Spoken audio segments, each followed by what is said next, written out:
Bon, ça y est, on a enfin eu des news concernant la première grosse mise à jour de Test Drive Unlimited Solar Crown. La bonne nouvelle, c'est que normalement, au moment où cette vidéo sortira, la mise à jour de Solar Crown sera également sortie. Effectivement, ça a été droppé hier sur le Steam officiel du jeu Test Drive Solar Crown par les développeurs. La mise à jour est annoncée pour le 30 septembre à 10 h du matin. Alors avant de vous précipiter sur votre console ou sur votre PC pour relancer votre jeu et en profiter, sachez quand même qu'il y a une maintenance suite au déploiement de cette mise à jour qui va durer plusieurs heures. La durée de la maintenance n'est pas détaillée, donc peut-être qu'en 2 heures ce sera réglé, peut-être qu'il faudra 5 heures comme sur d'autres maintenances. En tout cas, techniquement, une fois que cette maintenance sera terminée, on sera capable de télécharger notre jeu mis à jour et on sera apparemment capable de profiter de Test Drive Solar Crown avec beaucoup moins de bugs et avec une bien meilleure optimisation. Aujourd'hui donc en vidéo, je vous propose de faire le tour du patch note qui est sorti hier sur la page Steam de TDU Solar Crown.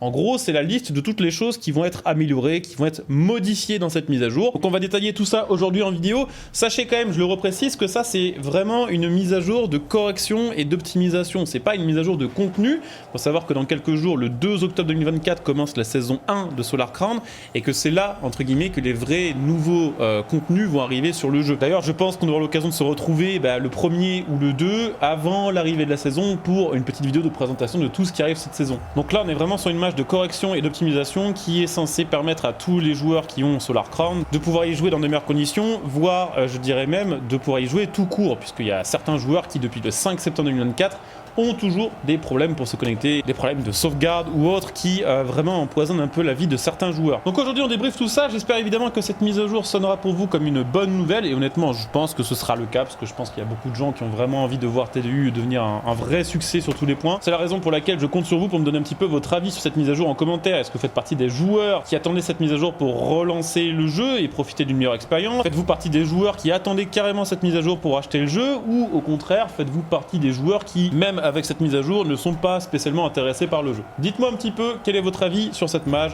dans les commentaires. On va commencer par parler des serveurs parce que les serveurs c'était vraiment le point noir de Solar Crown depuis sa sortie. Je vous le disais il y a quelques instants, c'était compliqué pour certains de se connecter au jeu, compliqué pour d'autres de synchroniser leur sauvegarde et compliqué pour d'autres de créer, rejoindre des lobbies, voire même dans certains cas compliqué de lancer des courses tout court. On nous le dit sur ce fameux changelog, ce patch note, qu'il y aura une grosse amélioration du réseau et des serveurs. Il y a tout un tas d'erreurs de connexion qui vont être corrigées, tout un tas aussi d'erreurs liées à la création des courses, ainsi que par rapport aux sauvegardes. Alors là, je pense qu'il parle vraiment des sauvegardes corrompues de certains joueurs qui ont fait que malheureusement, quand votre sauvegarde était corrompue, vous ne pouviez plus vous connecter au jeu. Puisque la ligne d'après, c'est également mentionné qu'il y a cette mise à jour également un fixe concernant la sauvegarde de votre avancée dans votre partie. Ce que je veux dire par là, c'est que sur le jeu, il y a un bug qui fait que quand vous découvrez certains points d'intérêt, comme des concessions, des ateliers, des points de téléportation ou des stations essence, vous fermez votre jeu et que vous le relancez, même si vous avez découvert dans votre session précédente, elles ne sont plus découvertes. Et du coup, vous pouvez plus vous y téléporter et il faut les redécouvrir et c'est chiant. Donc là, apparemment, ce sera corrigé aussi. Et même si jusqu'ici, ça n'empêchait pas de jouer, j'ai vu vraiment beaucoup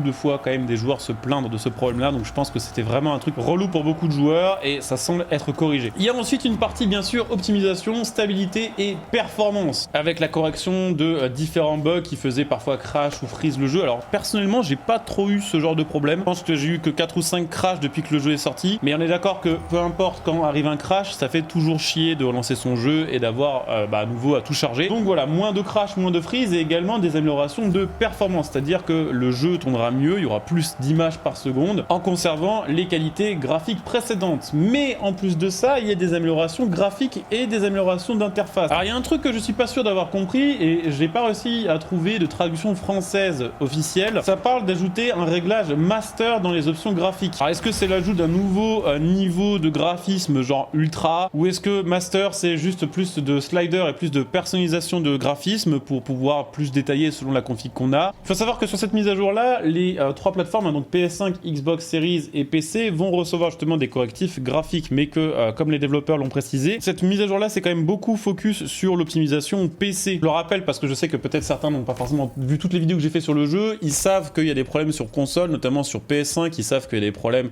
de framerate et qu'il y a aussi des problèmes tout simplement d'affichage du jeu qui n'est pas aussi beau que ce qui était espéré. Mais ils l'ont d'ores et déjà dit que ça viendrait dans une autre mise à jour parce qu'ils ont besoin de temps pour faire valider certaines mises à jour, notamment par Sony, pour pouvoir avoir le droit de la sortir sur PlayStation 5. Il y aura déjà une amélioration avec ce patch sur les 3 plateformes, mais apparemment la plus grosse amélioration sera surtout sur PC. Il y aura aussi des petites améliorations d'interface, donc ça c'est par exemple des jauges turbo qui ne sont pas censées s'afficher ou qui ne s'affichaient pas correctement sur l'interface du jeu. Il y a également des améliorations d'audio, de ce que j'ai compris ce sont des sons d'environnement et des corrections de traduction pour certaines langues sur le jeu. Il n'y a pas de mention par exemple du son bizarre de la 908 Spider, alors peut-être que ce sera quand même corrigé dans les différents bugs dont on parlera plus tard dans cette vidéo là. Il y aura aussi avec cette mise à jour une amélioration de la compatibilité avec des périphériques volants, boîte de vitesse, frein à main et autres. C'est vrai que jusqu'ici il y avait déjà quand même pas mal de volants compatibles, mais il y avait toujours des volants qui ne l'étaient pas. Il y en aura plus qui seront compatibles après cette mise à jour, même si on peut le supposer, il y aura toujours des volants qui auront besoin de mise à jour, il y aura toujours des volants qui ne seront peut-être pas compatibles avec le jeu. Il y a ensuite, et là ils l'ont mis dans l'onglet divers, 300 corrections de bugs qu'ils appellent des bugs mineurs. Il n'y a pas la liste des 300 bugs corrigés, mais il y a quelques petits exemples, notamment la correction du hard lock, c'est-à-dire que sur la première île du jeu, sur Aberdeen, il y a pas mal de gens qui étaient toujours bloqués à ne pas pouvoir avancer sur le jeu parce qu'il y avait une des courses qui ne s'affichait pas, qui empêchait d'avancer dans la progression et de débloquer la map principale. Ça, ce sera corrigé. Également des problèmes de calcul de Halo lors des courses de classés. Également des problèmes de suspension. C'est vrai que des fois, même si les voitures globalement ont une conduite qui est cool, il y a des moments où on sent que le jeu pète les plombs et c'est vrai que des fois les suspensions sur les sauts, les rebords, les trottoirs, il se passe des vraies dingueries. Donc je pense que c'est ça qui va être corrigé. Et cette mise à jour va également contenir une mise à jour justement des prix de certaines voitures sur le jeu dans les concessionnaires. Donc il n'y a pas la liste et les nouveaux prix, ce sera peut-être revu à la hausse, revu à la baisse, aucune idée, mais il y aura une petite update à ce niveau-là. Donc malheureusement, je vous le disais, il n'y a pas la liste complète des 300 bugs corrigés par cette update. Je ne sais pas si ce seront 300 bugs qui vraiment étaient jusqu'ici problématiques, c'est-à-dire des bugs qui créaient des situations bizarres comme le fait de voir son compte débité d'argent mais ne pas obtenir les objets qu'on a payés, par exemple des voitures ou certaines améliorations, des bugs de voitures achetées mais qui n'apparaissent pas dans le garage, des bugs de doublons de voitures. Il y a plein de petites choses comme ça qui en soi n'empêchent pas vraiment de jouer mais qui sont quand même relous pour les joueurs. Donc il n'y a pas la liste complète de ces 300 bugs malheureusement, mais on devrait, je l'espère, quand même voir une belle différence dès aujourd'hui. Alors je vous le disais, ça c'était vraiment la mise à jour, correction de bugs. Je pense que les développeurs vont sortir une petite vidéo ou un petit récap de la saison 1 et son fonctionnement aujourd'hui, peut-être demain ou peut-être mercredi avec la sortie de la saison. Évidemment, on aura l'occasion de reparler de cette saison et de cette nouvelle voiture très bientôt en vidéo. Je pense qu'il y a un truc sur lequel on sera tous quand même d'accord avec cette mise à jour, c'est que c'est potentiellement un peu quitte ou double. Je pense que si à ce stade du jeu la mise à jour est bonne et que la plupart des bugs sont résolus et qu'on arrive tous à peu près à jouer au jeu dans de bonnes conditions, beaucoup seront prêts à lui donner une chance et à revenir dessus et à profiter de la map et tout ce qui va avec.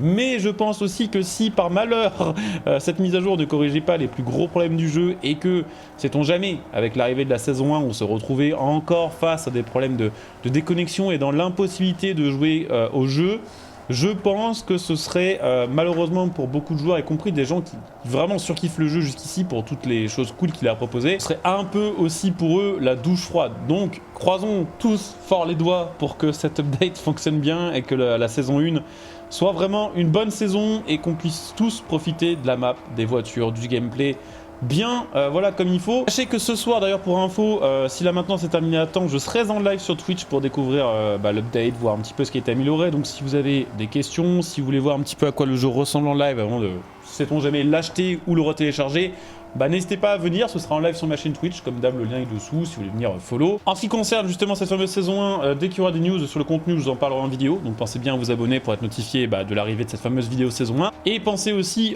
que si jamais le jeu vous intéresse et qu'avec cette mise à jour vous avez envie de l'acheter, et bien que vous pouvez l'acheter jusqu'à 40% moins cher via mon lien Instant Gaming que vous trouverez sur cette vidéo. Et ça marche pour tous les jeux et ça marche pour plein de services d'abonnement, genre le Game Pass et autres. Donc si vous avez envie de l'acheter en donnant un petit coup de pouce à la chaîne, n'hésitez pas à passer via mon lien, il sera évidemment sous cette vidéo en description et en top commentaire. Je coupe cette vidéo ici, on se retrouve dès ce soir pour la découverte de la mage et dès demain pour d'autres contenus.